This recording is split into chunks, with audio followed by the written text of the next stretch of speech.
I'm Avery Blake, 35, a marketing manager in Lincoln. Last night, my sister Chloe texted, "I need $2,800 for prom."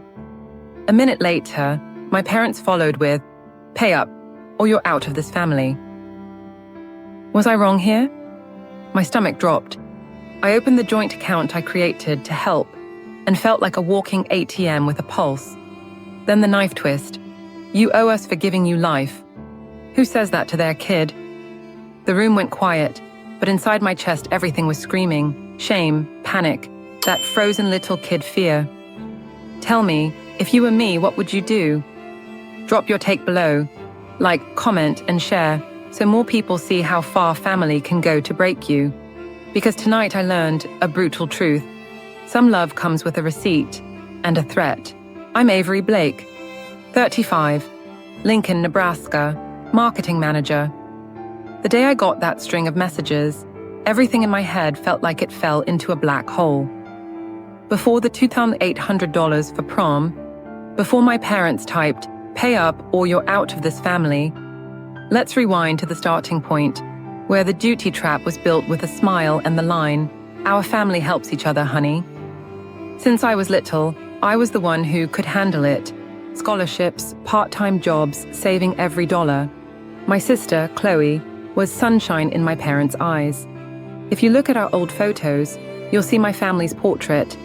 Chloe in a new dress, Chloe with a new phone, Chloe getting rewarded because good grades need motivation. And me, I got rewarded with a compliment.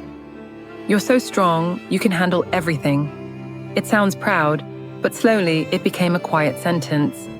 Strong means you don't need help, and then it means you must help everyone. When I started working, I opened a joint account with my parents, meant to cover emergency bills. The name sounded reasonable. The feeling looked lovely. Kids supporting parents, a family getting through tough times together. But emergencies started showing up more often. The electric bill spiked. The car needs new tires. Chloe needs school supplies. I remember that first transfer. My hands shook with pride. I could help. I had no idea I'd just signed an invisible contract to become an ATM with feelings.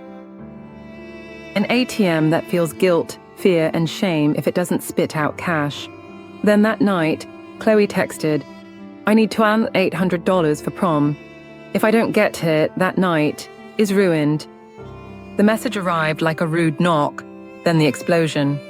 From my parents, "Pay up, or you're out of this family." My stomach clenched. Sweat dampened my palms. I opened the banking app, stared at the joint account, where drops of my sweat had become numbers. In that moment, I heard my dad, not from the message, but the voice branded onto my childhood. "You owe us for giving you life." Have you ever heard that line? It's a sugar-coated knife, half family love, half biological debt. I paused. For the first time in years, I dared to whisper the question I'd always feared. Am I the asshole if I say no? If I don't pay, am I ungrateful? Or am I simply trying to live like an adult with boundaries? My heart raced. Memories piled up. Chloe crying when she didn't have the right trend dress. Mom looking at me and saying, "You're the older sister, you must set an example." Dad sealing it with, "This family isn't where you calculate." But why was I being calculated like a cash machine? I laughed, bitter as metal. Family isn't a bank, but somehow I became the teller. I was living a script where love is priced by the transfer amount, and loyalty is measured by how fast I hit confirm. If you're hearing this, pause for a second and ask yourself, if you were me, what would you do? Would you send $2,800 for a temporary family membership for a month, a week, or a night? Or would you say, enough? Drop your thoughts in a comment, like if you think duty shouldn't be a noose, and share the story if you've seen someone drained of money and emotions in the name of family. That night, after "Pay up or you're out," another line drilled into my bones. You exist because of us. It's time to pay up. That was the moment I understood. I'm living in a trap, woven from guilt and a vague promise of family love. and unless I break it, it will swallow my future. Slowly, quietly, leaving no blood, just a woman turned hollow. After the ultimatum, I opened the transaction history. At first, I meant to skim, just enough to confirm I wasn't crazy. But the further I scrolled, the colder my stomach felt. Repeating grocery charges that didn't make sense, random car repair entries, and travel transactions lining up with Chloe's spring break. I zoomed in on a line. $5,000. Vague note. I pulled older statements, stitched timelines together. The picture became clear. My money had quietly plugged credit card debts, a car loan, a second mortgage, and more than a few times turned into gowns, decor service, and studio shoots for Chloe. Suddenly, the numbers weren't scattered. Nearly $100,000 evaporated over a few years. My name on the source, family on the spending. I took screenshots, sorted them by month, emailed them to myself. Subject line: "This is not love, this is theft with a hug." I know theft sounds brutal, but let's name the pain so it stops pretending to be kind. Then I called Ellen, my friend, an attorney. She said, "Avery, you need to close the account immediately, change every password, and if they argue, show the statements. Facts are facts." I wrote my parents an email. Short, clear, not asking anyone's permission to have feelings. I said I'd close the account, stop support, and requested explanations for questionable transactions. I hit send, shaking like I was crossing an old rope bridge. Inside me, a child whispered, "Don't make them sad." But an adult, finally, held my hand tight. Protecting yourself isn't betrayal, it's survival. The showdown was Saturday night. Mom sat arms crossed, a judge fluent in moral verdicts. Dad paced, his shoes squeaked like the second hand on a bomb. Chloe stared at her phone. I opened my laptop and projected the statements. I didn't shout. I read dates, amounts, purposes. Mom cut in. "Don't use the word steal. Families don't steal from each other." I answered, "The account is in my name. The money came from my work. No asking, no telling, no permission. What would you call it?" Dad planted his hands on the table, leaned down, eyes flushed. Not with tears, but anger tripping over itself. He said slowly, "You owe us filial piety. Do you even understand duty?" I smiled, thin, salty as iron. Duty isn't an open-ended check so someone else can live fancy. That's when Chloe finally looked up, soft but sharp. "If you have money, give. If you don't, then don't. Why make it a big deal?" That line popped the last bubble of illusion in me. The illusion that my sister understood boundaries. Dad slammed the final nail. "Pay, or you're dead to us." Do you hear it? That's not a request. That's a burial. No soil required, just a text. And right then, another line rang in my head like a bell. Am I the asshole? Or am I the victim of a toxic emotional contract? I stood, closed the laptop, calm, like a teller ending a shift at a bank that's been robbed. I said, "I won't pay $2,800 for prom. I won't pay for anything else. I've closed the account. From now on, any request needs an invoice and a valid reason, but I'm guessing there won't be any more requests." Mom answered with a neat little laugh. "You'll regret this. No one loves you like family." I looked straight at her. Love isn't extortion dressed up as guilt. If you're still watching, drop a comment. What do you call this situation? Like if you've seen duty turned into a weapon. Share this so anyone trapped in a choking hug of family knows they're not alone. After the showdown, the house went quiet. My phone did not. Messages slammed in, begging, scolding, then lines so vicious you'd want to throw your phone out the window.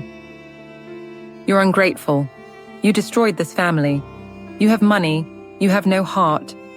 I read every word like swallowing ice. I blocked the numbers. Then they called from new ones. I blocked again. Each time I hit block, I could hear the guilt rope in my head creak, but I also heard the chain of freedom hitting the floor. I started therapy. In the first session, I stared at a strip of sunlight on the carpet and said, "I'm scared of being the bad guy." The therapist asked, "Who labeled self-protection as bad?" I went quiet. I remembered Dad saying, "You owe us for giving you life." I remembered the choke in my chest. She asked, "If a child is taught that love equals endless repayment, what will that child do grown up?" I answered, "They'll pay until they're empty." She nodded. Now it's time to refill. I built a financial recovery plan like I'd just escaped an emotional Ponzi scheme. New passwords, full account separation, credit report checks, transaction alerts. I marked a date on my calendar. Today, I choose freedom. I also wrote an unsent letter. "Dear Chloe, I want you happy, but happiness can't be built on someone else's sweat." That letter sits in a drawer, a burial ritual for old illusions. Then the fallout hit. Without access to my money, my parents went under. The numbers ballooned like soap film meeting flame. Their house was taken. The whole street knew. I got a text. "Look what you've done." I drafted a long reply, then deleted it. I just wrote, "The spender is responsible." Does it hurt? Yes. But it's a waking pain. The pain of someone finally setting boundaries and enduring the hate that comes with doing the right thing. And Chloe? She picked up nights at a part-time job. Through mutuals, I heard her say, "My sister's rich and stingy. She cut us off out of jealousy." Those lines don't pierce me like before.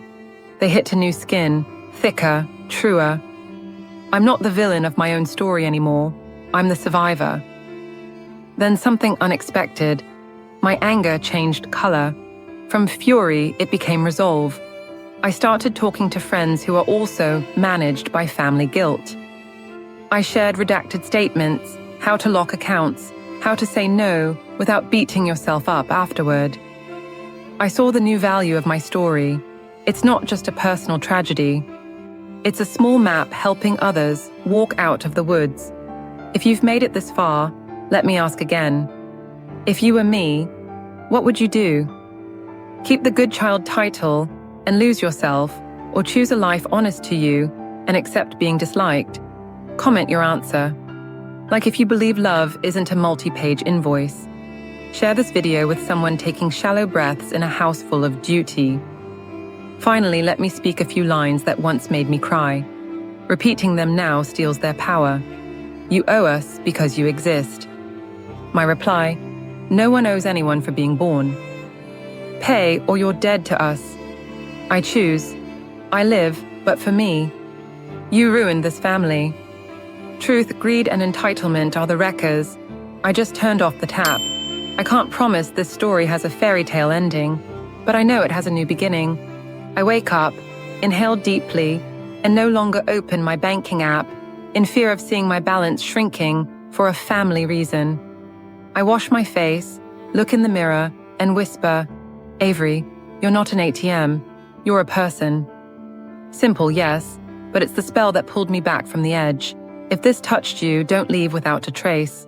Drop a like, write a comment with your take, and share so more people see that boundaries aren't selfish, they're loved placed correctly, starting with loving yourself. The ending of my story isn't fireworks, it's a quiet morning. I brew coffee, open the window, and realize my heartbeat no longer chases the ting of a banking app. I'm Avery Blake, working in marketing in Lincoln. Now I walk out the door like an ordinary person, not a walking ATM fitted with a guilt sensor. I breathe slowly and deeply, and for the first time in a long time, that breath truly belongs to me. I won't pretend to be unbreakable. There are still nights when I hear the lines that once made me curl up. You owe us for giving you life. Pay or consider yourself dead. Those words feel like needles under my skin. Through therapy, I've learned to name the emotions. Fear of abandonment, shame when I say no, panic when I see the balance drop. I place a hand on my chest and tell myself softly, this is an old fear. It no longer controls the present. It isn't magic, it's emotional discipline, practiced breaths, repeated grounding, and the stubborn choice to return to myself whenever panic knocks. I have also relearned the definition of family. Family is not a magic phrase that lets anyone smuggle in endless invoices. Family runs in two directions: affection and responsibility, respect and boundaries. When one direction turns into a suction hose, the remaining parts dry out. I turned off the valve, not because of hatred, but because what remained needed saving. If I kept paying forever, I would disappear from my own life, and that would be the quietest kind of loss. I know some people will say I'm cold. Maybe you're thinking that too. So I want to ask again, seriously, was I wrong here? If you were me, looking at the statements, hearing those sentences handed down like verdicts, standing before a choice between your own life and a conditional family membership, what would you do? I don't need everyone to agree. I simply want to speak honestly. Love is not an invoice, and boundaries are not sins, not failures, not betrayals. The lessons I drew are brief yet difficult. Listen to your body. If your shoulders go rigid, your heart pounds, and your hands go weak each time you send money because you fear being hated, that isn't filial duty. That's an alarm. Second lesson, paperwork is truth. Review statements, check access, and lock doors that were opened the wrong way. Third lesson, saying no is a skill. You will shake, stumble, and feel guilty. But with each attempt, the boundary muscle grows stronger and steadier. If this story touches you, try one small thing tonight. Write an unsent letter to yourself, listing the commitments you're hauling around. Read it out loud. Then strike one item you decide to return to its rightful owner. A little is fine. A small portion of freedom is still freedom, and it teaches the body the taste of breathing without fear. Thank you for staying to this moment. If this feels like a scrap of map that could help someone step out of the woods, please leave a comment answering, "If you were me, what would you do?" and share it with someone, taking short breaths in a house packed with duty. I can't promise the road is easy. I only know this: every time you choose a boundary, you choose yourself. That is the right beginning for love, the honest beginning, the durable beginning for a life that finally belongs to me. Start here, with one honest breath, and let it lead you home. One step, one boundary daily.